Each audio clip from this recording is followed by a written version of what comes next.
de causa traumática que le van a suceder al encéfalo o al cerebro a través del cráneo o del hueso. Eso es sumamente importante porque más adelante vamos a ver que las estructuras óseas contienen a estructuras blandas. Las estructuras óseas formadas por el cráneo y la columna vertebral y las estructuras blandas por el encéfalo, el tallo cerebral y la médula espinal. Para hacer un poco de retrospectiva que es importante en relación a la epidemiología, pues bueno, desafortunadamente en las etapas más tempranas de la vida es mucho más frecuente el trauma craneal en los hombres. Somos más usados, tendremos a ponernos hasta las chanclas, a manejar a exceso de velocidad, a no usar cascos si vamos en una moto, o a andar haciendo peripecias por todas partes.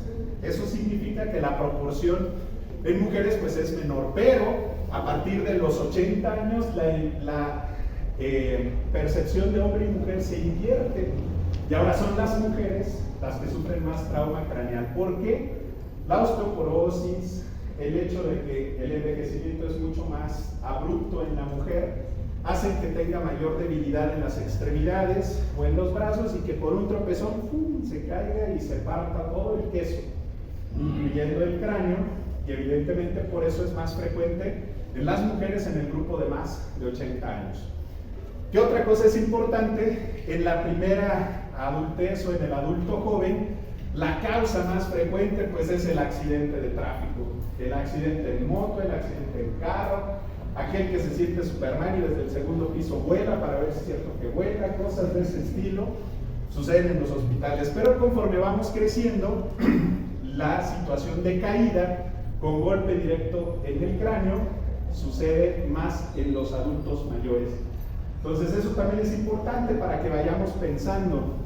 Acuérdense, los ojos no ven lo que el cerebro no sabe. Si yo ya sé que el señor tiene 80 años y que se acaba de caer, que se pegó en la cabeza, yo tengo que pensar que la causa que lo originó fue una caída porque se tropezó, porque hubo alguna situación, y no pensar que se le rompió un aneurisma, como la doctora Toledo seguramente ya les explicó qué sucede en la hemorragia subaracnoidea, y pues lo encuentren tirado. ¿Sí me explico? Entonces todo eso nos debe de ir haciendo pensar cómo es la secuencia de eventos y evidentemente cuál va a ser la causa que origine esto en el paciente. En relación a la patología o a la lesión primaria que encontramos en el paciente, en los pacientes más jóvenes es más frecuente encontrar hematomas epidurales, o sea, aquel osado que se pegó sobre el teléfono, lo más seguro es que le encontremos un hematoma epidural, si es que tuviera algo dentro del cráneo. Y en los pacientes mayores, lo más frecuente es encontrar hematomas subdurales. ¿Cuál es la explicación de esto? El cerebro en el paciente joven, así como ustedes, está grande y ocupa prácticamente todo el cráneo. No hay un espacio entre el cráneo y las meninges, pues está prácticamente ahí todo al mismo tamaño. En cambio, a partir de los 60 años, nuestro cerebro se empieza a hacer como pasito, se empieza a hacer chiquitito. Al hacerse chiquitito, evidentemente el espacio que hay entre el hueso y el cerebro es mayor porque el cráneo no se hace más chiquito. Ustedes ven a sus abuelitos y no tienen una cabecita así miniatura, tienen la misma cabeza, pero su cerebro por el envejecimiento se ha hecho más pequeño. Por esa razón es por lo que es más probable que el paciente adulto mayor tenga un hematoma subdural a que genere un hematoma epidural. ¿Estamos claros en eso? Entonces no se les olvide porque todo eso es importante para poder determinar qué tiene nuestro paciente.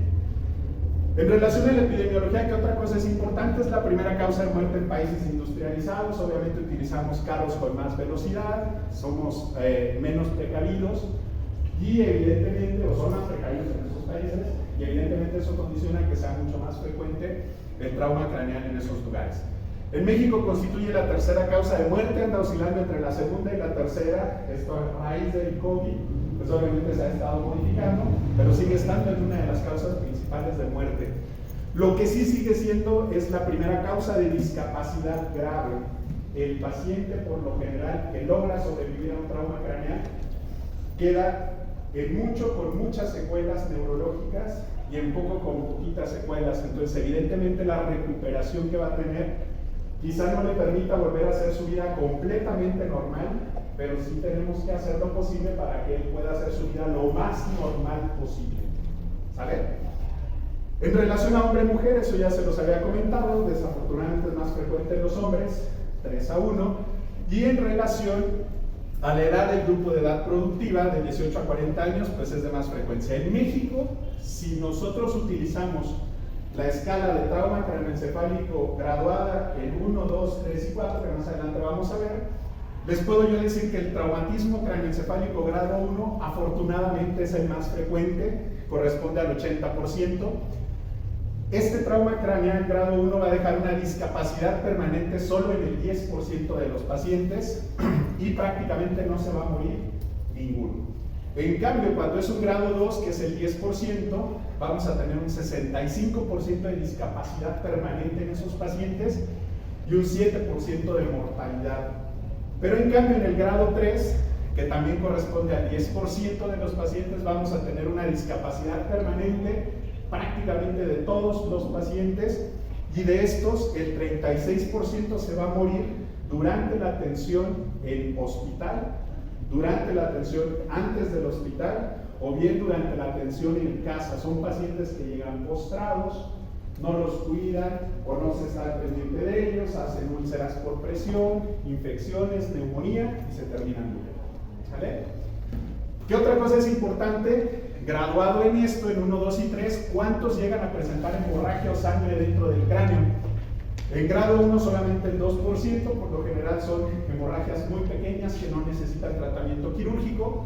El grado 2 del 3 al 12% y el grado 3 del 25 al 45%. ¿Cuál es el objetivo sabiendo esta epidemiología? Pues hacer un diagnóstico oportuno, evidentemente, hacer un tratamiento oportuno para evitar discapacidad permanente grave, estado vegetativo persistente o inclusive la muerte. Esos deben de ser nuestros objetivos cuando tratamos a nuestros pacientes que tienen trauma craneal o cráneoencefálico. Les decía yo que el cráneo y la columna vertebral son estructuras rígidas y las estructuras blandas que tenemos, el encéfalo, la médula espinal y el sistema nervioso periférico. El tener estructuras sólidas nos ayuda como protección, pero también a veces nos puede hacer una mala jugada. ¿A qué me refiero con esto? Que la protección nos la puede brindar desde la piel, el tejido celular subcutáneo, la galea, el hueso, la aracnoides, la pía madre y evidentemente el encéfalo. Todo eso protege al cerebro, pero también al ser un efecto fuerte o con mucha intensidad del trauma sobre la cabeza, nos puede generar el efecto contrario. ¿Por qué? En la base del cráneo hay que recordar que tenemos 3 pisos, el piso anterior, el piso medio y el piso posterior, y que entre cada uno de esos estructuras tenemos algunas partes sólidas que se forman como si fueran cuchillas. Eso significa que entre la parte del piso anterior y la parte del piso medio tenemos esta estructura que se llaman alas del esfenoides. Eso, muy bien. Bueno, parece que sí tienen buenos instructores de anatomía. Qué bueno, porque yo era instructor de anatomía, si no me voy a dar un tiro. Entonces, esa estructura, cuando está el lóbulo frontal y el lóbulo temporal, y aquí está el ala del esfenoides, hacen esto. Y evidentemente corta el cerebro, el tejido cerebral. Entonces, en vez de ser una parte protectora, se convierte en una verdadera cizalla o en una verdadera hacha que corta también el tejido cerebral. Y no es la única estructura que puede generar eso. También tenemos otras estructuras como la tienda del cerebelo o el tentorio, que es esta estructura que vemos por aquí, o bien la hoz del cerebro que divide a los hemisferios, el izquierdo y el derecho, y la hendidura tentorial o el tentorio que divide al cerebro en las estructuras supratentoriales e infratentoriales. Entonces, esas también pueden figurar como cortantes. Entonces, viene el cerebro, se estrella y choca sobre una de esas estructuras y se corta. ¿Sale? Entonces, a veces nos puede jugar una buena jugada estas estructuras sólidas, pero no siempre sucede así. ¿Vamos bien hasta ahí? ¿Qué es lo más importante en relación al trauma craneal? ¿Se acuerdan cuando les mostré el engranaje del equipo multidisciplinario que vemos al paciente con trauma? Les decía yo que el paciente tiene dos lesiones, la lesión primaria y la lesión secundaria. La lesión primaria es aquello que se le va a generar en el cerebro después del trauma, o sea, un hematoma epidural, un hematoma subdural, una contusión hemorrágica, edema cerebral, etc. Pero ese es el efecto que se le está generando al tejido circundante o al propio tejido cerebral. La lesión secundaria es aquella lesión sistémica que abarca todo desde el corazón, pulmones, intestino, etc. Y que va a hacer o que va a condicionar que el paciente evidentemente tenga una adecuada perfusión de sangre hacia el cerebro o que tenga una pésima perfusión de sangre hacia el cerebro. ¿A qué me refiero con esto? Si el paciente tiene, además de un trauma craneal, una contusión en el corazón y tiene una ruptura del ventrículo izquierdo, por ejemplo, evidentemente, aunque no haya tenido un trauma severo en el cráneo, no va a llegar una cantidad suficiente de sangre a su cerebro y su cerebro va a tener pérdida de la función. ¿Por qué? Porque nuestro cerebro depende de la perfusión cerebral y más que de la perfusión cerebral, de la oxigenación cerebral que se tiene dentro de esa sangre arterial. Por eso es que existe esta premisa que dice la lesión cerebral secundaria es en realidad la que mata al paciente. O sea, que todo el mundo está preocupado en el área de emergencias porque le ven en la tomografía un hematoma epidural, pero el paciente tiene un sangrado de la arteria umeral y está así. O de la femoral y está así. Háblenle rápido al neurocirujano porque hay que operarle el hematoma epidural. Mientras llega el neurocirujano que está en Hawái tomándose un coco con ginebra, pues en ese momento y en ese ínter el paciente se va a morir o va a tener un daño neurológico irreversible, no por el hematoma epidural, sino por el contexto de que la pérdida de flujo de sangre sistémica hizo que no llegara una cantidad adecuada de sangre a su cerebro. Entonces, esto significa para los que más adelante quieran hacer urgencias o quieran hacer terapia intensiva, que lo más importante en ese momento es estabilizar al paciente desde el punto de vista hemodinámico, para que el paciente tenga oportunidad de que cuando llegue en su avión privado el neurocirujano hasta el hospital donde esté, pueda bajar, agarre su Lamborghini, llegue al hospital y entonces ahora sí diga, bueno, ya voy a operar al paciente, ya lo estabilizaron, ¿no? Pues que sí, órale, va para adentro. ¿Sí me explico? Entonces es bien importante tener las prioridades perfectamente claras. Por eso es que muchos, si les ha tocado convivir o ir al hospital a ver pacientes, si les llega algún paciente con trauma, pues todo el mundo anda corriendo con que el neurocirujano háblenle rápido que tiene que operar al paciente. Y llega el neurocirujano y les dice, si no está estable el paciente yo no lo puedo operar. Pues es obvio que si no está estable, al momento de moverlo, de pasarlo al quirófano, se va a morir porque tiene un sangrado en X, Y, Z lugar. ¿Sí me explico? Entonces, por esa razón es por la que esta premisa es muy importante.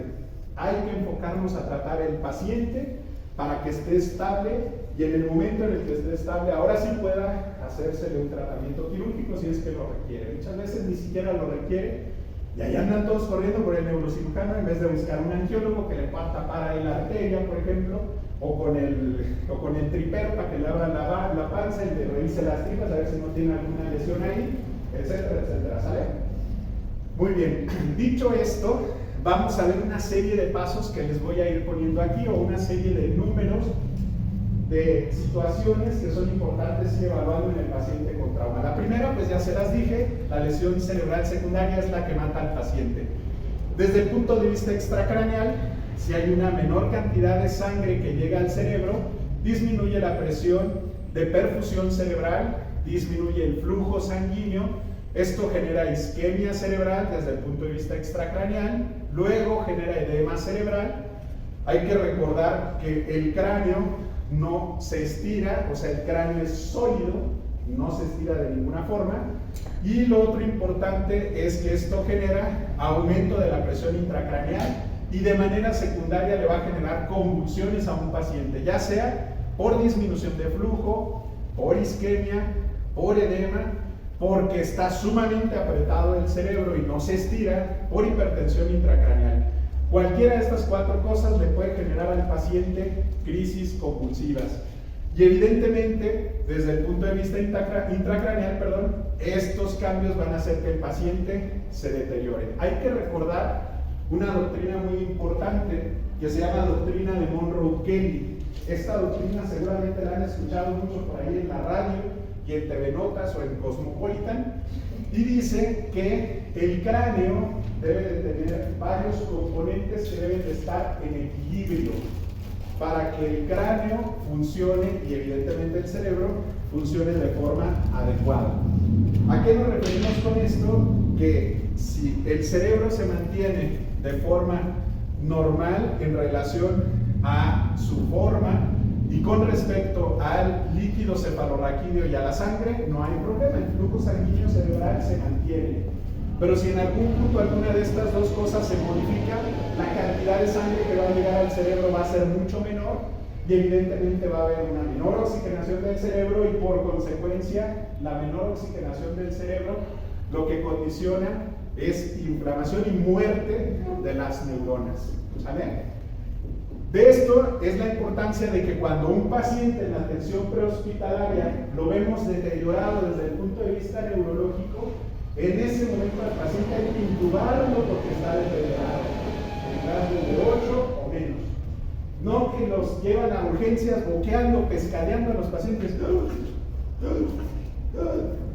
Evidentemente ese paciente va a tener todo el trayecto desde que lo recogieron ustedes hasta que llegó al hospital sufriendo su cerebro, y evidentemente eso le va a hacer que el paciente no tenga una adecuada finalización después del tratamiento. Entonces, por esas razones, por lo que es muy importante, y la tasa de mortalidad evidentemente es mucho menor en los pacientes intubados. ¿Por qué razón es esto?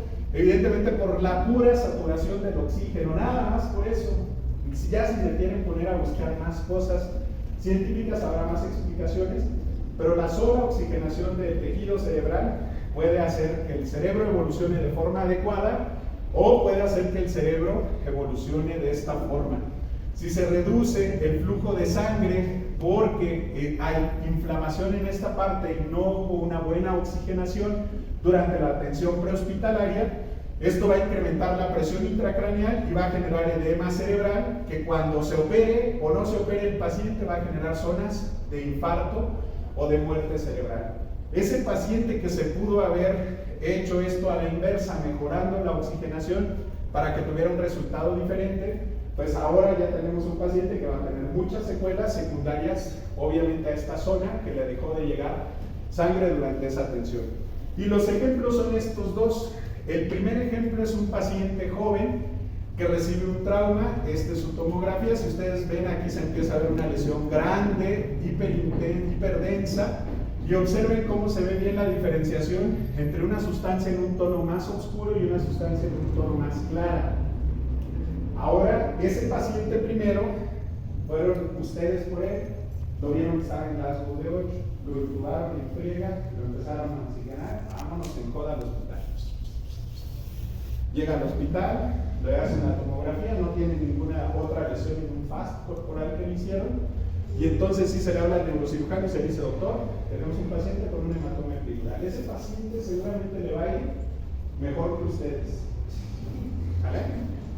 Pero puede llegar a suceder lo contrario, el mismo caso, pero el paciente llega deteriorado, no lo intuban, vean cómo todo esto ya se ve negro, ya no se ve una diferenciación, y vean la lesión hemorrágica como es incluso muchísimo más chiquita que la anterior que les mostré. Ese paciente volvió, los compañeros de su parte contraria, fueron a recogerlo, lo vieron pescadeando, se aguanta, que se sube a la camilla, a la ambulancia, se va en coda y en el hospital, etcétera, etcétera. Ese paciente, su cerebro, ahí está todo lo que sufrió en ese inter por el simple hecho de no tener una adecuada oxigenación cerebral. ¿Sale? Entonces no se les olvide por favor esa situación. Pero además podemos tener un tercer caso. Un tercer caso en el que van ustedes por él también. Bueno, los de otra guardia diferente. Van por él y al llegar, pues lo ven y dicen: ¿cómo te llamas? No, pues se ve bien, parece que vende. Pues guardia. No se ve tan deteriorado. vamos a llevárnoslo. Y resulta que al ingreso le hacemos esta tomografía y pues sí tiene una pequeña contusión hemorrágica, muy pequeñita, no confluyente, no quirúrgica por el tamaño que tiene. Y el urgenciólogo que ve esto dice, ¿para qué le hablamos al neurocirujano? No lo necesitamos. Este paciente ahí déjenlo sentado en la silla. Horas después, el paciente que parecía estudiante de medicina de posguardia, lo vemos a las horas y ya parece estudiante de la residencia de neurocirugía de posguardia. Con una pupila dilatada y completamente deteriorado. Se da cuenta el camillero que va pasando por ahí, lo ve y dice, oiga, ¿se siente bien? En joda el camillero va y le avisa al urgenciólogo, el urgenciólogo lo ve deteriorado, ahora sí va y lo intuba y le hace una nueva tomografía y tómale. Ese paciente, esta contusión hemorrágica, como no se manejó de forma adecuada durante la atención en urgencias, no lo visitó un neurointensivista, no lo visitó un neurocirujano para determinar qué es lo que se le tenía que hacer. Evidentemente, la lesión hemorrágica creció. Ese paciente, ¿qué se le tiene que hacer ante un crecimiento de esa lesión hemorrágica y un deterioro rostrocaudal con dilatación o midriasis de una pupila? Pues evidentemente operable. Lo tenemos que operar, lo tenemos que dejar sin hueso, evidentemente queda con una secuela desde el punto de vista cerebral. Y el único detallito de este paciente es que el área afectada es del lado izquierdo. El lado izquierdo tiene las funciones mentales superiores: juicio, cálculo, abstracción, memoria, raciocinio y lenguaje. ¿Cómo creen que salió este paciente cuando llegó aparentemente bien y cuando se fue a su casa? Afásico, sin poder hablar. Ya le dimos en la torre durante ese momento que se tiene que hacer rehabilitación del lenguaje y ahorita afortunadamente el paciente pues puede hacer su vida normal. ¿Sí me explicó? Entonces, eso es la importancia de, bueno, pues ver así las cosas. El segundo punto, pues es clasificar adecuadamente a nuestro paciente con trauma. ¿Cómo lo clasificamos? Hay muchas técnicas o métodos de clasificación. El más importante es en base a la historia clínica, y eso ya se los demostré en los primeros videos. ¿Qué es importante de la historia clínica? Saber su edad. En base a la edad yo ya puedo ir pensando qué lesión dentro de su cerebro va a tener. O sea, si el paciente tiene 12 años, ¿en qué tipo de lesión dentro del cráneo podrías pensar? ¿En un hematoma subdural o epidural? ¿En un qué? Eso, muy bien, perfecto, ya me puedo ir tranquilo. Pero si tuviera 80 años el paciente, ¿en qué lesión pensarías tú que pudiera tener? ¿Un hematoma epidural o un subdural? Un subdural, claro. Entonces ya van pensando, ahora sí ya su cerebro ya tiene conocimiento y ahora sí ya ven al paciente y dicen, chingado, este tiene 20 años, seguro tiene un epidural. Y hay que buscar un epidural, ¿sale? No es una regla al 100%, pero sí es un camino o una ruta que nos permite tomar decisiones, ¿sale? Las comorbilidades también son importantes. Si yo sé que mi paciente de 7 años se cae, pero llego y lo veo bien y le digo a la señora, oiga señora, a la mamá, oiga, ¿qué enfermedades tiene su hijo? Tiene hemofilia, doctor. En ese momento, nuestro cerebro y nuestro corazón hacen así, porque hay que hacerle una tomografía obligada a ese paciente. Esa es una indicación absoluta de hacerle una tomografía, aunque al niño lo vean perfectamente bien. ¿Por qué? Porque tiene una enfermedad hematológica que puede generar un coágulo de forma aguda o de forma subaguda. ¿Sí me explico? Entonces es sumamente importante conocer las comorbilidades. Si yo sé que es un paciente de 80 años y lo veo bien, pero resulta que al preguntarle, oiga señor, ¿y toma algún medicamento? Sí, doctor, fíjese que tomo aspirina y clopidogrel porque me lo dan para el varis que tengo en la pierna izquierda y uno se queda así de me lleva la que me trajo. Para empezar se lo dan para el varis. Y bueno, resulta que esos medicamentos hacen que la sangre pues no coagule de forma adecuada. Entonces, forzosamente, esa es una indicación también para hacerle al paciente una tomografía. Esté como esté, ¿sale? ¿Por qué? Porque tiene un medicamento que puede generar que un trauma muy leve, muy sencillo, pueda ser una tragedia después. Son los clásicos pacientes que los ven bien en urgencias, dicen, no, la doctora no tiene nada, que le vaya bien, pero toma aspirina y clopidogrel, al día siguiente nos la traen muerta, porque en el transcurso del día hizo un coágulo, no les avisó porque se quedó dormida y cuando la fueron a despertar al día siguiente, ¿vale? ¿Qué otra cosa es importante? Bueno, pues lo de la medicación que les decía. ¿Qué más es importante en relación a la historia clínica? Saber si al momento del trauma el paciente presenta algún dato de focalización o de lateralización neurológica. O sea, si el paciente antes de que se cortara la cabeza parece estudiante de medicina, no de posguardia sino de preguardia, y después del golpe en la cabeza empieza con que pues no puedo mover el lado derecho, o no pueden hablar o articular de forma adecuada, o notan que la pierna izquierda no la mueve y al intentar pararlo, ¡pum!, se cae porque la tiene débil. Ese es un dato de lateralización, o sea, de que el cerebro está lateralizado hacia un lado y de que tenemos que buscar una lesión del lado contrario. ¿Sí me explico? Entonces, cualquier dato de ese tipo de lateralización o de focalización neurológica, ante eso, evidentemente ese paciente necesita hacerse un estudio para identificar qué problema tiene. Obviamente aquellos pacientes que presentan pérdida del estado de alerta. Hay que tener mucho cuidado con esto porque luego sucede que se cae el paciente y llegan los familiares y el paciente está: oye, sutanito, despierta. Y ya despierta. Es que sí perdió el estado de conocimiento. Se quedó desmayado como 2 horas ahí en el piso y dice: cabrón, yo no conozco a nadie desmayado 2 horas que regrese y esté como si nada. Entonces hay que poner mucha atención, sobre todo cuando identifiquemos esto de pérdida del estado de alerta. Esto se puede prestar luego mucho a confusiones. Lo mismo que las crisis convulsivas. Llega, se cae el paciente y el paciente está: es que, ¿sabe qué, doctor? Cuando se cayó, yo vi que estaba y estaba convulsionando. Oiga, ¿se hizo de la fibrio de la popó? No. Ya no es tan creíble el hecho de que haya convulsionado. La pérdida de control de esfínteres casi siempre va relacionada a las crisis convulsivas postraumáticas. Oiga, ¿le revisó los ojitos a ver cómo los tenía? Pues sí, como que me estaba viendo. Las crisis convulsivas, por lo general, los ojitos se van para arriba, se van hacia un lado, se van hacia el otro, y cuando los abre, los ojos se ven en blanco, como le dice la gente. Todos seguramente han visto gente convulsionar. Bueno. Tercero, si fueran ustedes los que están presenciando una aparente crisis convulsiva, ese es un tip: quítenle el zapato en joda o los zapatos en joda a ese paciente y háganle Babinski o signo de liberación piramidal. Si ese paciente tiene liberación piramidal, entonces sí está convulsionando. Si no tiene liberación piramidal en los deditos del pie, está haciendo otra cosa menos convulsionar. Si son todavía más osados y traen una lamparita, en ese momento le abren los ojos y aunque los tenga hacia arriba, le ven las pupilas y las pupilas las tienen dilatadas completamente. ¿Vale?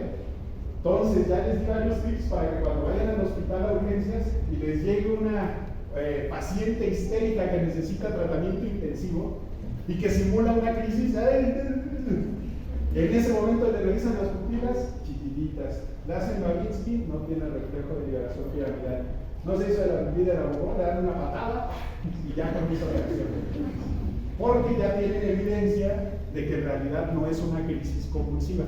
¿Sale? Entonces todos esos tips no se les olviden cuando vayan al hospital. ¿Qué otra cosa es importante? Saber el mecanismo del trauma. No es lo mismo que me caiga yo estando en la silla y me caiga de mi altura de la silla, a que esté yo como Superman en el 5º piso y de ahí me caiga. De ahí es de donde viene la división de trauma de alta energía y trauma de baja energía. ¿Sale? Por lo general los que tienen lesiones más graves, pues es obvio que son los de alta energía, y los que tienen lesiones menos graves son los de baja energía. ¿Qué otra cosa es importante vigilar?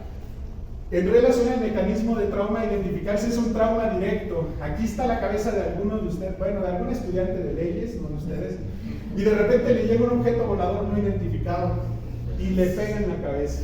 Eso se llama trauma directo. Está la cabeza ahí y de repente, ¡ey, portero! Y le avientan un botellazo y ¡pim! Y le cae al abogado ahí. Ese es un mecanismo de trauma directo. ¿Qué otro tipo de mecanismo de trauma directo existe? Aquel que se siente Superman, pero en vez de poner los brazos para caer, cae de pura cabecita en el suelo. Algo más o menos así como esto. ¿Sale? Estos mecanismos de trauma directo, ¿qué es lo que pueden generar? Fracturas lineales. Si ustedes ven en la ventana para hueso, aquí vemos una fractura lineal. ¿Qué otro tipo de fractura lineal tenemos? En la base del cráneo. Aquí la vemos ampliada. ¿Qué otro tipo de fractura podemos tener? Diástasis de las uniones entre los huesos. Acuérdense que los huesos también, al estar unidos a través de sus escamas o de sus superficies articulares, un tipo de fractura es que se separen. Esto es muy común sobre todo en los pacientes pediátricos que ya tienen suturadas todas estas líneas de sutura. Los pacientes más bebés obviamente no tienen completamente las suturas formadas. ¿Qué otro tipo de fractura podemos encontrar? Deprimida. Aquí se ve en la tomografía, en una ampliación se ve así, en una reconstrucción se ve así, una parte del hueso que está hundida, como si le hubieran aventado una pelota ahí en la cabeza. ¿Qué otro tipo de fractura podemos tener? Estrellada, en la que evidentemente el golpe hizo que toda esta porción de la órbita y del hueso frontal se estrellara en muchas partes. ¿Sale? Muy bien. Ahora podemos tener traumatismo o trauma indirecto, aquel en el que el golpe no va a la cabeza ni la cabeza va hacia el golpe, sino aquel en el que por energías de transmisión se genera una contusión en el cerebro. Lo más común es aquel cuate que está limpiando los vidrios en el quinto piso o en el cuarto, se le rompe la viga y en vez de caer como Superman de cabeza cae parado. Algo más o menos como esto, la fuerza que se genera de abajo, por contragolpe genera una fuerza hacia la parte superior de su cerebro y eso contunde el cerebro. Recuerden que el cerebro está flotando en el líquido cefalorraquídeo, entonces el cerebro tiene movimiento. Si ustedes se hacen hacia un lado se mueve un poquito, si se hacen hacia el otro. Evidentemente si ustedes brincan, el cerebro también hace esto. ¿Sale? Eso, ¿cómo lo diseñamos como un esquema? Así. En vez de caer de arriba para abajo, el paciente cae de adelante hacia atrás y fíjense cómo el cerebro es una verdadera gelatina que lo que hace al momento del impacto es impactarse hacia adelante y luego por contragolpe hacia atrás. Ese mecanismo de lesión puede generar contusiones hemorrágicas. Es raro que genere hematomas epidurales o hematomas suturales. Esto por lo general genera contusiones hemorrágicas, que son hemorragias o chipotes dentro del tejido cerebral. Como aquel paciente que les mostré, que no se vigiló y que terminó después de la cirugía fásico. Esa lesión que se veía ahí dentro del área motora del lenguaje es una contusión hemorrágica. ¿Sale? Muy bien. ¿Qué otra cosa utilizamos para clasificar a nuestros pacientes? Pues el Glasgow. Todo el mundo conoce el Glasgow, pero lo más importante es saberlo aplicar. Cuando tenemos un paciente con trauma craneal leve, lo catalogamos en 15 o 14 puntos, moderado de 13 a 9, severo menos de 8, crítico de 3 a 4. Pero el más importante es aquel paciente que está en Glasgow de 15, pero que potencialmente se considera grave. ¿Cuál es ese paciente? El clásico viejito que les decía yo hace un momento, que toma aspirina, que toma clopidogrel, que llega en 15 puntos y que todos lo vemos bien. Ese paciente tiene un trauma craneal leve, pero que potencialmente se puede hacer grave. ¿Qué otra cosa hacemos para clasificar a nuestros pacientes? Pues verles las pupilas, como las que tiene mi novia. Todas deben de tener unas pupilas medias, así bonitas, ojitos color miel o azulito, verdecito, así bonitos. Pero podemos tener algo como esto, en el que la pupila de un lado ya está anisocórica y la otra está miótica. Ese paciente, obviamente, la mitad de su cerebro de este lado está sufriendo y hay una lesión que está comprimiendo la parte media del lóbulo temporal y por ahí se comprime el nervio que genera el movimiento de la pupila. ¿Sale? Pero también podemos tener un escenario todavía más grave, que es este. Este paciente ya tiene ambas pupilas dilatadas. Este paciente, hagámosle lo que le hagamos, ya tiene un daño neurológico irreversible. Y eso también es importante que lo aprendan a diferenciar y que evidentemente si ustedes se van a dedicar a esto, sepan también que hay pacientes que desafortunadamente ya no les podemos hacer nada. Habrá quien deba la letra del BMW o del Mercedes y los quiera pasar a operar a esos pacientes, pero ese paciente no se va a recuperar, ¿sale? Entonces eso es bien importante que lo sepan, por eso siempre revisamos las pupilas o cuando se le habla al neurocirujano, oiga, pues que tengo un paciente con un hematoma epidural, ¿cómo tiene las pupilas? Dilatadas las dos, o sea, no tiene caso ni que lo muevan ni que lo trasladen, ese paciente se va a morir con, sin y a pesar del tratamiento, ¿sale? Desafortunadamente. ¿Qué otra escala tenemos? La escala tomográfica de Green. Cuando hay un golpe en la cabeza, nosotros clasificamos por tomografía a los pacientes con esta escala en la que básicamente lo que identificamos es hemorragia en el espacio subaracnoideo, desplazamiento de la línea media. En base a esto nosotros podemos determinar qué escala de Green tiene el paciente y qué tan grave es la lesión que tiene.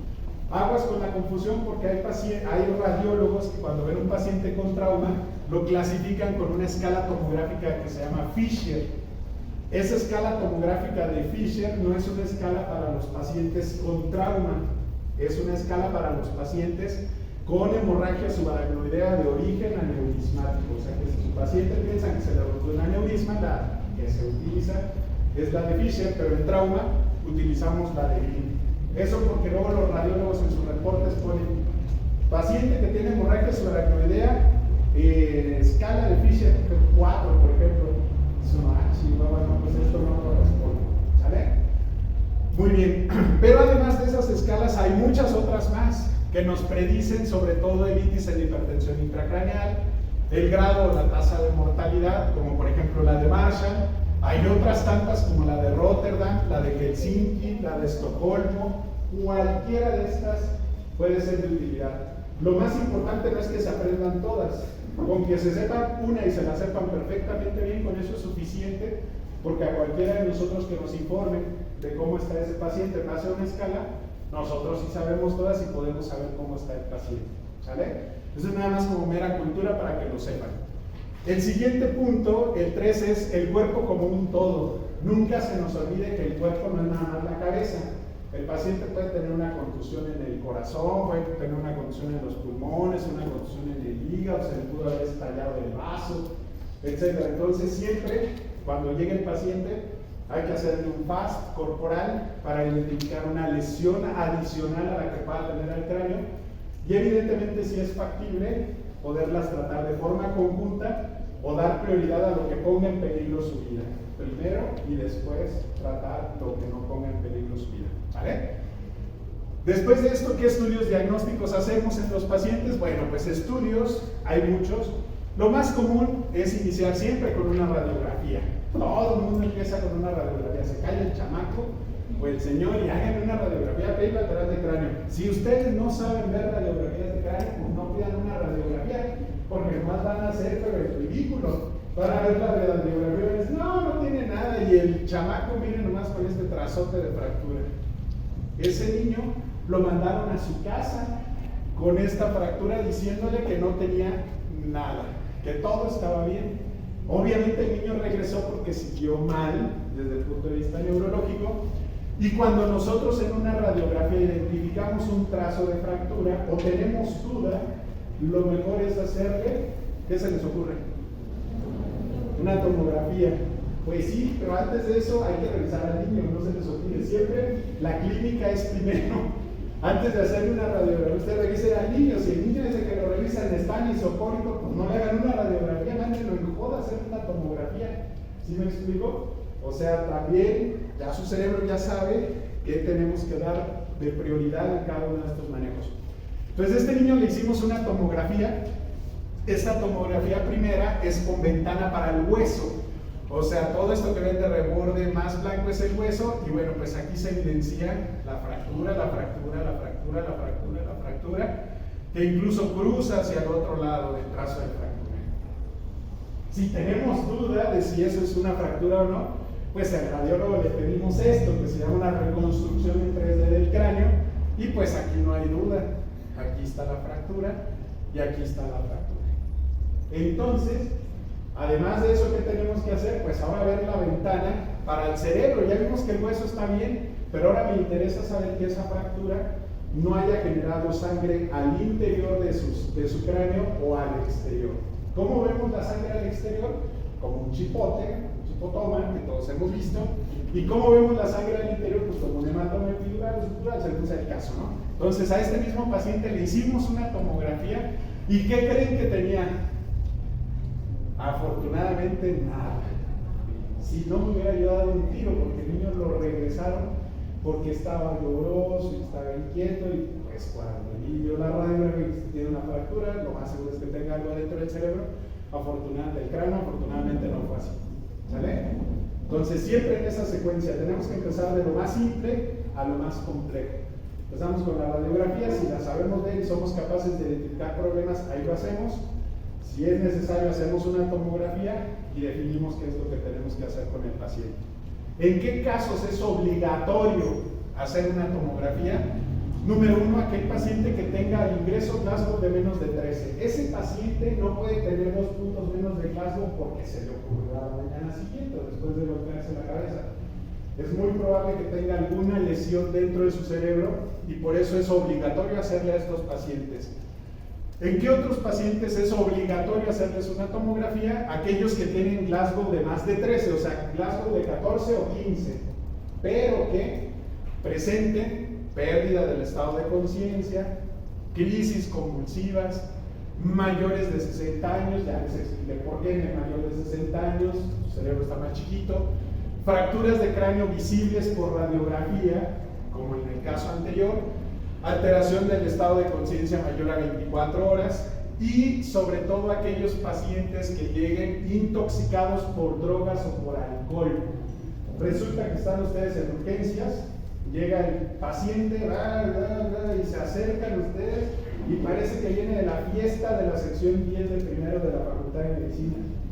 Obviamente la pestilencia, alcohol, todo inyectado, lo que sea. Ese paciente no sabemos si en realidad está así por efecto del alcohol o de las drogas o porque tenga una lesión dentro de su cerebro. Entonces, obligadamente a ese paciente hay que hacerle una tomografía, ¿sale? Nada de obviar las cosas. Ah, sí, es que andábamos todos tomados, miren cómo venimos todos, alcohólicos, también está igual. No, aquí no se vale obviar las cosas. Aquí tenemos que tener evidencia de todo lo que le hacemos al paciente. Aquel paciente obviamente que tenga anisocoria es un paciente que también necesitamos hacerle una tomografía. La única salvedad es aquel paciente que recientemente le colocaron un implante intraocular, por ejemplo, y que bueno, obviamente esa pupila tiene un tamaño diferente a la otra. Pero mientras no ocultemos eso, ese paciente está anisocórico y por lo tanto le tenemos que hacer una tomografía, ¿vale? ¿Qué otro paciente? Aquel que presente focalización o lateralización neurológica, aquel que después del golpe no puede mover la mitad derecha, o no puede mover la pierna izquierda, etc. Ese paciente hay que hacerle una tomografía. Fractura abierta de cráneo con exposición de masa encefálica o salida de líquido cefalorraquídeo, obviamente se parte la cabeza, le checan ustedes en urgencia con un guante y lo que ven es cerebrito que le está saliendo, o líquido cefalorraquídeo, pues obviamente hay que hacerle una tomografía. ¿Vale? ¿Qué otro paciente? Fractura deprimida de la bóveda del cráneo. Aquel paciente que ustedes lo ven bien, se ponen un guante, le tocan y chihuahua, y tiene una fractura que se deprime o se hunde. Ese paciente hay que hacerle una tomografía. ¿Qué otro paciente? Aquel que tenga evidencia de fractura cerrada de piso craneal. O sea, aquel paciente que después de un fregadazo en la moto, por ejemplo, llegue al hospital con los ojos de mapache. Los ojos de mapache es un signo de fractura craneal de piso anterior. O aquel paciente que al estarlo revisamos detrás de las orejas, siempre revisen detrás de las orejas, y tiene amoratada la parte de atrás. Eso se llama signo de batalla o signo de barro. Ese signo traduce fractura de piso medio, ¿sale? Entonces, aunque el paciente lo vean ustedes dentro y llega todo mapachoso o llega con el signo de batalla atrás, hay que hacerle una tomografía, ¿sale? ¿Quedaron claras las indicaciones para hacer una tomografía? Bueno, muy bien, perfecto. Ahora, ¿cuál es lo que sigue? Pues ahora sí identificar la lesión primaria. Ya identificamos la lesión secundaria, ya el urgenciólogo empezó a compensar al paciente, lo empezó a tratar para estabilizarlo, ya tiene su presión arterial media normal, ya está bien desde ese punto de vista. Bueno, pues ahora sí, con todos los estudios que hicimos, identificamos la lesión primaria. Y para esto diseñé este esquema que va a ser muy práctico para que puedan entender las lesiones que puede tener la cabeza. Aquí está la interpretación de cada uno de estos colores. Básicamente, lo primero que quiero que vean es que podemos tener un paciente que se le haga un coágulo por fuera del hueso, ¿sale? Clásico niño que la mamá va en el mercado, va degustando tubérculo poblano y de repente se tropieza, ¡ay! Y ¡fum! El chamaco se le cae, se pega el niño ahí en el piso, no tiene focalización neurológica, no presentó crisis convulsivas, no tiene pérdida del estado de alerta, cuando lo revisamos está íntegro y de todos modos a alguien se le ocurrió hacerle una tomografía. Y bueno, pues es el clásico niño que tiene un chipotoma, así se llama, diagnóstico chipotoma. Entonces lo tocan y se le siente el chipote ahí, y andan ahí con las abuelitas que le ponen miel o le ponen un bistec o cosas de ese tipo. Ese niño hay que operarlo. ¿Alguien me puede decir sí o no? ¿Sí o no? Nomás los estoy calando, de que me diga que sí, es porque ya sé que se va a ir por los billetes, pero afortunadamente todos dijeron que no. Pues no, claro que no. Obviamente tiene un chipote que está por fuera del hueso y debajo de la piel. Eso con la miel de la abuela. ¿Por qué creen que las abuelas les ponen miel? O les ponen el bistec, o les ponen agua con árnica y no sé qué tantas cosas. Porque ese chipote se va a ir escuchando. Y se acabó. A este niño le hicieron una tomografía o a otro, y fíjense cómo se ve el chipotoma. Este es el hueso, no se ve fracturado y la sangre está por fuera. Ese paciente no hay que hacerle nada, lo regresamos con su mamá y a la mamá la mandamos a tratamiento para que no ande por ahí distraída. ¿Sale? Muy bien. El segundo caso es aquel en el que hay una fractura en el hueso del cráneo. Pónganse abusados, cuando hay una fractura de hueso en el cráneo, intencionadamente hay que buscar un hematoma epidural. Siempre que hay un hematoma epidural, siempre que hay una fractura, hay que buscar un hematoma epidural, pero no siempre al revés. O sea, el hecho de tener un hematoma epidural no siempre va asociado a una fractura. ¿Sí me di a entender? Entonces, cuando veamos una fractura, siempre tenemos que buscar un hematoma epidural y lo encontramos. Miren. Obviamente, esta es la radiografía de este cliente que se dio con un martillo. Bueno, eso es algo dibujado, pues. Se genera una fractura en el hueso, hacemos una tomografía y se ve una imagen. ¿Cómo se describe la imagen de los hematomas epidurales? En media luna. ¿Sí? Eso, muy bien. Estas imágenes casi siempre son hiperdensas, o sea, tienen el color igual o más alto que el hueso. Y evidentemente, pues si el paciente tiene esto, ¿necesita operarse o no operarse el paciente? Sí. ¿Quién dijo que sí primero? ¿Quién fue? Se escuchó por allá. Ahora resulta que nadie, ¿no? Miren nada más que chistosos. Bueno, evidentemente por el tamaño, fíjense bien lo que les voy a decir, por el tamaño cualquiera podría decir sí hay que operarlo.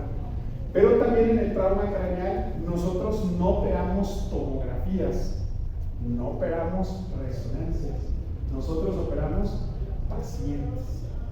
Eso significa que si el paciente con una lesión de ese tipo está íntegro, no tiene datos de focalización, no tiene datos de lateralización, no le duele la cabeza y no tiene datos de hipertensión intracraneal, ¿lo podemos dejar así?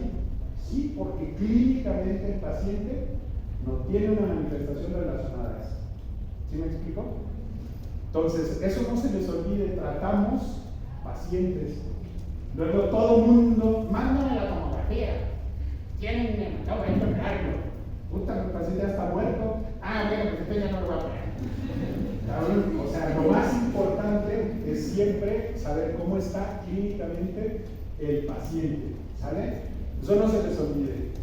Obviamente, pues una lesión de estas, el paciente venía con disminución de la fuerza del lado contralateral a la lesión y pues obviamente hubo que operarlo, ¿no? ¿Sale?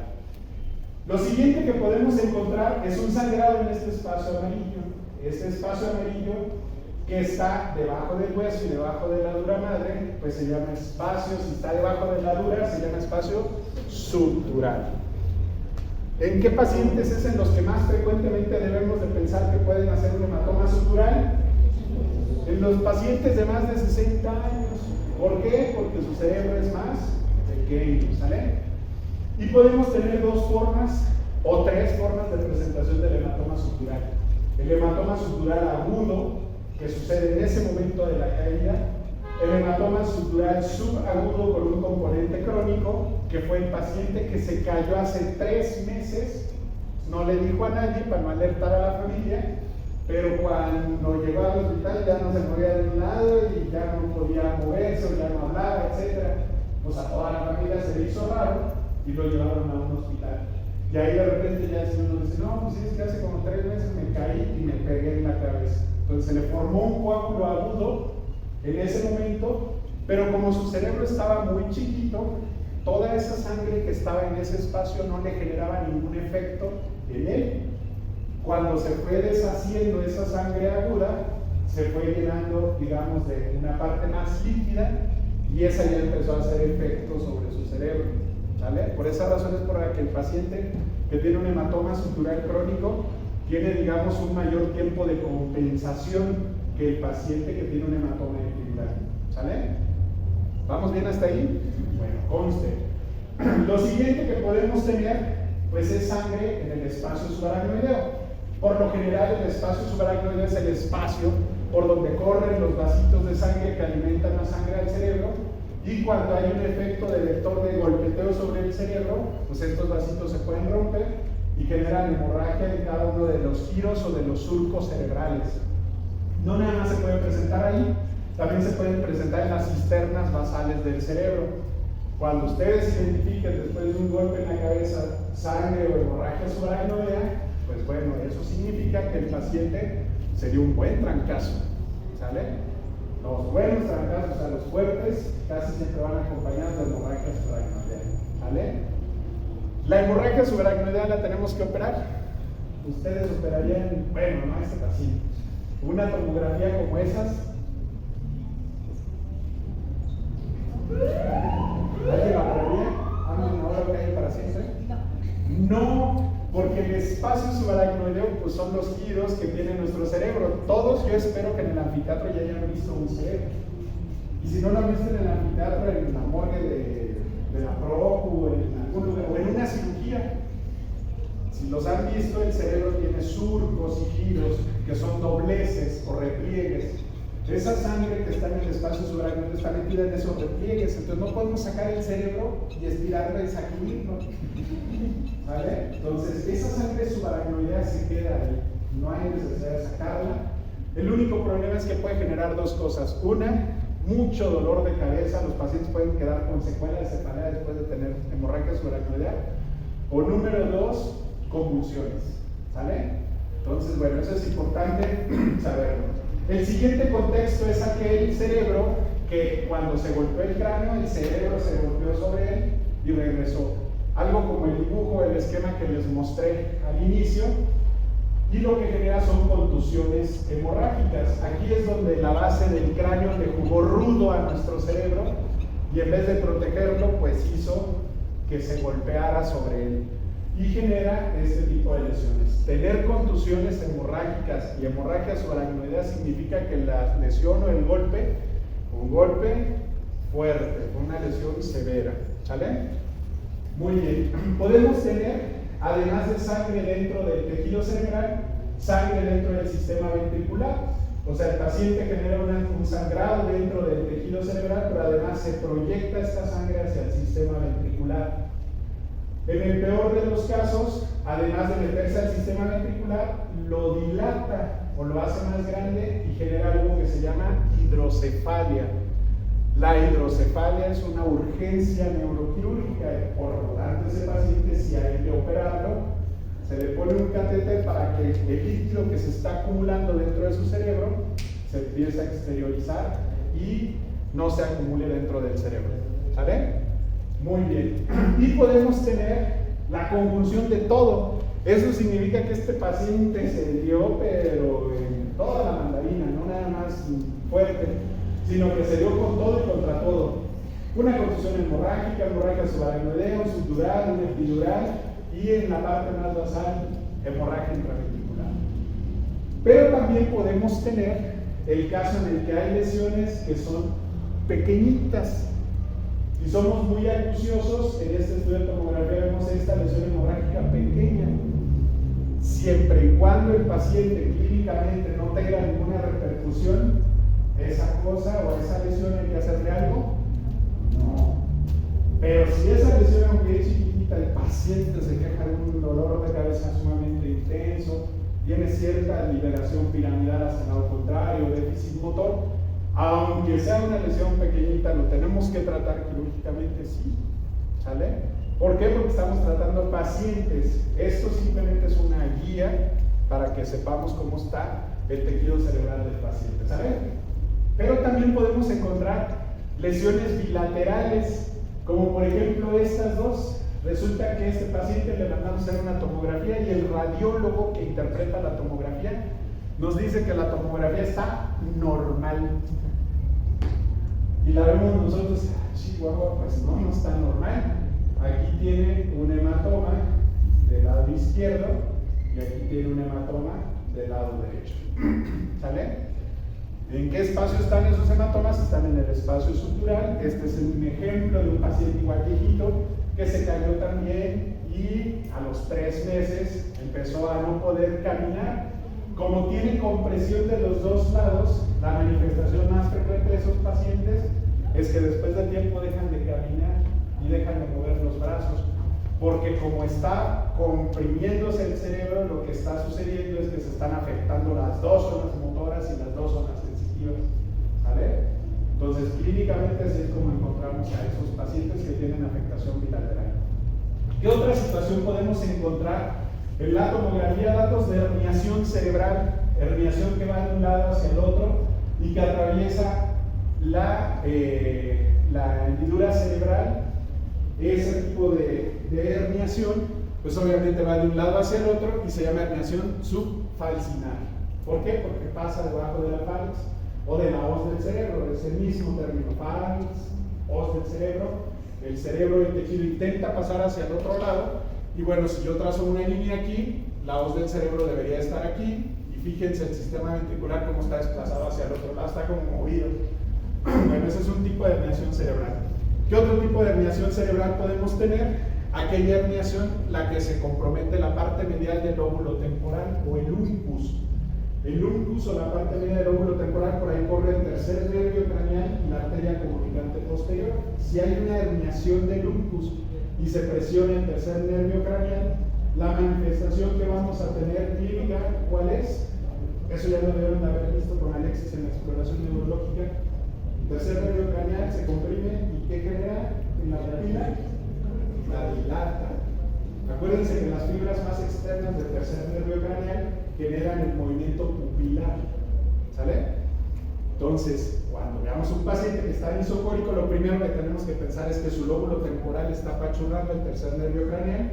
Y cuando nos enfrentamos ante un paciente con midriasis unilateral, para poder corregir esa midriasis disponemos de 75 minutos para poder corregir esa midriasis. Hay libros que dicen que son 80 minutos, otros 70, por lo menos son 75 minutos para poder corregir quirúrgicamente esa presión que se tiene hacia ese nervio. Si pasa ese tiempo y sigue oprimido, el paciente después de la cirugía incluso va a salir con la misma pupila grande, y el problema no es que salga con la pupila grande, el problema es que se desaferenta, o sea, ese ojito ya no tiene cierre pupilar y ya no tiene apertura pupilar. ¿Sale? ¿Vamos bien hasta ahí? Ok, conste, ¿eh? Ahorita estamos haciendo la conjunción de todo lo que ya han estado viendo en las demás clases. ¿Qué otro tipo de herniación podemos tener? Pues la herniación ascendente o descendente a través del territorio o de la tienda. Podemos tener herniación del tejido hacia abajo, herniación del tejido hacia arriba.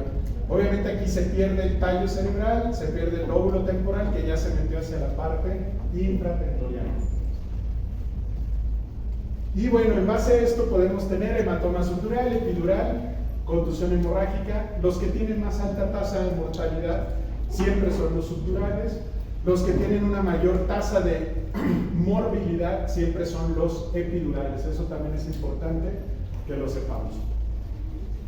¿Cómo tratamos quirúrgicamente esta lesión primaria? Bueno, pues lo que hacemos básicamente es tomar ciertos criterios para poder definir un hematoma epidural cuando es quirúrgico, un subdural cuando es quirúrgico y una contusión cuando es quirúrgica. Pero lejos de todo esto, lo más importante para determinar cuándo un paciente es quirúrgico y cuándo no es la clínica. Eso, muy bien, es la clínica, ¿sale? Independientemente de que existan medidas y criterios para tomar una decisión, lo más importante siempre es la clínica en el paciente. Y basado en eso podemos tener un ejemplo como este de aquí. Este paciente viene en una moto, se cae, llega en Glasgow de 13, se le hace una tomografía, tiene un hematoma epidural. Los hematomas epidurales agudos o que se ven hiperdensos como estos, son lesiones que cuando las vemos como un coágulo o como una gelatina. Esos pacientes que tienen una gelatina dentro del cerebro, dentro del cráneo, ¿cómo los operamos? Hacemos una craneotomía que abarca todo el hemisferio del lado derecho, levantamos la tapa del hueso y aquí estoy sacando el coágulo de ese paciente. Ahora vean el tamaño que tenía ese coágulo, ese es el tamaño de mi mano, ahora vean el tamaño de mi mano. Eso era lo que tenía ahí adentro de la cabeza de ese cliente. ¿Sale? Eso significa que las lesiones agudas o que se vean hiperdensas en la tomografía como esta y como esta, ¿cuál es el tratamiento? Siempre hacer una craneotomía, o sea, un corte del cráneo para levantar la tapa y poder sacar el coágulo, porque el coágulo es una gelatina, ya lo vieron ahí. Pero en cambio, cuando los coágulos son subagudos o son crónicos, como en esta imagen, nos podemos dar el lujo de hacer solamente algo que llamamos trépanos, o sea, unos agujeritos nada más en el cráneo. ¿Por qué? Porque ahora van a ver lo que hago. Cuando abro la dura madre, este es un hematoma subdural, evidentemente, fíjense cómo sale como agua. Ese coágulo que estaba en forma de gelatina, al paso del tiempo se fue haciendo líquido. Entonces eso me da oportunidad de que no le tenga que hacer yo al paciente de 80 años una cirugía grande que implique quitar el hueso para poder sacar el coágulo, sino solamente 2 orificios en su cráneo para poder sacar esa agua que, bueno, ya vieron ustedes que salió ahí. ¿Sale? Anatomía descompresiva. Quitamos la mitad del cráneo, abrimos la dura madre para que el cerebro que está inflado o inflamado tenga una ventana exterior para poderse salir. Ahorita están viendo cómo estoy cortando la dura madre. Y ahorita van a ver cómo el tejido cerebral obviamente rebasa los bordes de ese corte, o sea, lo que hizo fue salirse hacia la parte por fuera, digamos, del cráneo.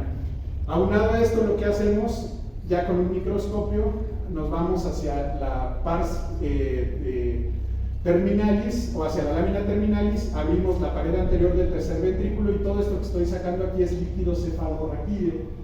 Ese líquido cefalorraquídeo va a permitir que ese cerebro que está tan hinchado, otra vez, vuelva a deshincharse. Ahí sacamos completamente el líquido y el cerebro, fíjense ahora cómo se ve. Se fijaron cómo estaba todo salido, ahora incluso ya se le ve un hueco en la parte de acá.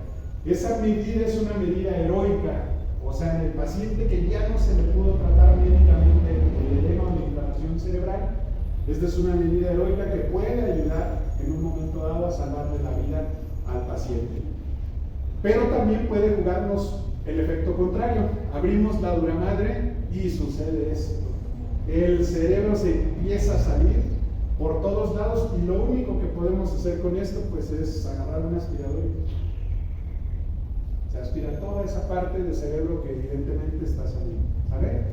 Entonces es muy importante saber cuándo tomar la decisión de hacer un procedimiento como este último que les acabo de mostrar, o cuándo no hacerlo. Esto lo único que va a condicionar es que el paciente se vaya más rápido de lo que se iba a ir, y esto probablemente pueda darle un poquito de oportunidad para sobrevivir. ¿Sale? Recuerden que lo que tratamos son pacientes, no tomografías.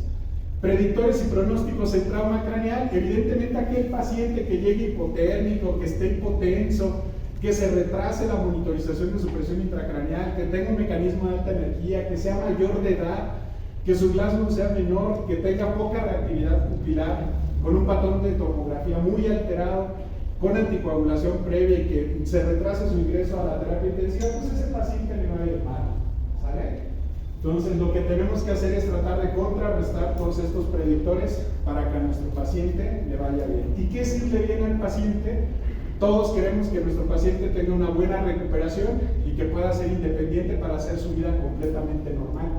No siempre se puede lograr y muchos de nuestros pacientes, en los porcentajes que ya les comenté en un principio, pueden morirse o se mueren, y la idea es tratar de dejarlos de moderada discapacidad hacia una buena recuperación para que el paciente y su familia puedan tener una vida y una relación lo más normal posible. Cuando nos enfrentamos a un escenario trágico en el que tenemos una lesión muy grande del lado izquierdo, sabemos que el paciente no se va a recuperar porque va a quedar con un déficit neurológico que no le va a permitir interactuar con los familiares y ya hemos agotado todas las medidas. Siempre es bueno hacer una pausa en ese momento y hablar con los familiares y decirles: miren, el escenario que tenemos ahora es este, si continuamos lo que va a suceder en el hospital es esto, pero lo que va a suceder después del hospital, que es bien importante, es esto. Entonces siempre hay que ser sumamente consciente y sumamente centrado desde el punto de vista mental para que hagamos las cosas siempre por tratar de mantener un paciente bien y no un paciente que vaya a dar problema a la familia y que al rato todo el mundo lo descuide y que al rato se muera por otras situaciones. Basado en eso, existe la rehabilitación que utilizamos en nuestro paciente, en donde el entorno familiar juega un papel fundamental por esta razón que les acabo de decir. Cuando el paciente tiene alteraciones de lenguaje se le puede rehabilitar. Este es el ejemplo del señor que les mostré. Salió apático del hospital, regresó al seguimiento ya prácticamente teniendo una conversación fluida. Los procesos cognitivos y ocupacionales que nos ayuden a que el paciente se sienta útil, se sienta integrado a sus actividades normales que hace o que trate de hacer en la vida diaria. Y evidentemente cuando presenta alteraciones físicas o desde el punto de vista motor, encaminarlo a la rehabilitación física para que el paciente pueda ser independiente. Siempre, muchas veces, lo que necesita el paciente es, o lo que quiere es tratar de ser independiente y evidentemente pues que no esté dependiendo para las necesidades básicas, como ir al baño, por ejemplo, la alimentación. Entonces siempre tenemos que tener en nuestra cabeza eso como objetivo cuando tratamos y abordamos a un paciente. Dicho esto, por último, ¿qué recomendaciones existen para el trauma craneal? Pues son bien poquitas y bien fáciles. El manejo hemodinámico prehospitalario es la piedra angular del tratamiento del trauma craneal. Eso ya se los expliqué en todo lo que llevamos de tiempo. Es sumamente importante hacer esto. Segundo, siempre tratar la lesión secundaria, porque es la que nos genera mortalidad y secuelas en el paciente. Identificar la lesión primaria y si necesitamos ya corregido todo lo demás, que lo vea el neurocirujano para que lo opere, si es que hay necesidad de operar, poner el tratamiento médico que necesite ese paciente. Lo tercero, ante cualquier dato de deterioro rostro-caudal, nuevamente recapitular al paciente, o sea, el paciente que lo dejamos en 15, pero que potencialmente es grave y a la hora lo reviso y ya no está en 15, ya está en isocórico y ya está pronando, por ejemplo, cosas de ese tipo, pues ese paciente hay que pegarlo, ¿no? Y hay que identificar si hay un problema. Si fuese necesario repetirle el estudio y si se identifica un problema, tratarlo. ¿Vale? Y obviamente el manejo temprano de la lesión secundaria, así como la resolución de la lesión primaria, pues son los que van a manejar o van a mejorar el pronóstico del paciente que reciba traumatismo cráneoencefálico. Y lo más importante de todo, pues es, ¿qué creen que es? La prevención. Casi 2 horas para decirles que lo más importante es la prevención. Si se van a chupar llévense un chofer, llévense alguien que no tome, agarren un Uber, hagan lo que quieran si quieren ir a eso, pero no se pongan a manejar tomados. Si se van a subir a una moto, así como tuvieron para el whisky, deben de tener palos llenos. Entonces, si se van a comprar una moto, cómprense un casco fregón, cómprense un equipo de protección fregón, no para que les salve la vida, pero sí por lo menos para que les ayude a que no les vaya tan mal en el madrazo, ¿sale? O se acostumbran, además de chupi y de todo eso, echarse droguitas y tomar o consumir cosas de ese tipo, pues todo eso, por favor, prevénganlo. La única forma en la que nunca van a tener que pasar ni ustedes ni sus familiares por un trauma craneal es previniendo, ¿vale? Los segundos de información y de mensaje que les quiero dar, el primero ya se los di, que fue que los ojos no ven lo que el cerebro no sabe. El segundo mensaje que les quiero yo dejar, además de todas estas diapositivas que ya las vieron, es este. Bueno, no estos. Este es el super cerebro y super Pinky y Superman. Es este precisamente. Todos los pacientes que nosotros podemos tratar son una oportunidad de vida para ellos.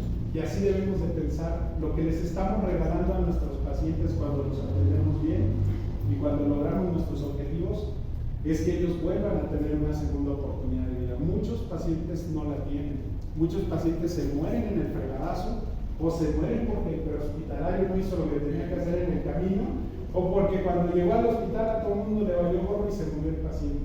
Entonces, los que logran salir de todo eso, todos estos pacientes que les pongo aquí son pacientes que han tenido golpes y fregadazos que casi se mueren. Este niño tiene hemofilia y le operé los dos lados, nomás para que se den una idea. Entonces, todo eso, la importancia es que sepan que lo que hacemos siempre por el paciente es tratar de darle una oportunidad de mejor vivir y de que pueda retomar sus actividades con su familia. Dicho esto, el tercer mensaje es este. Los 2 días más importantes de su vida son el día que nacieron. Ese pues ya no hay vuelta de hoja, ya están aquí. Ahora lo más importante es saber y descubrir el por qué nacieron. Ojalá que pronto ustedes lo descubran. Cuando lo descubran, créanme que van a empezar a hacer cosas de corazón y van a hacer muchísimas cosas por mucha gente y no van a necesitar andar pisando a nadie. Solito todo se va a ir abriendo para que vayan haciendo su camino y vayan haciendo cosas grandes. Y el cuarto y último mensaje es el que les dije en un principio. Acuérdense que están ustedes en la mejor facultad de medicina. Eso nunca se les olvide, eso que nadie se lo saque de la cabeza, ¿vale? Y bueno, pues muchísimas gracias.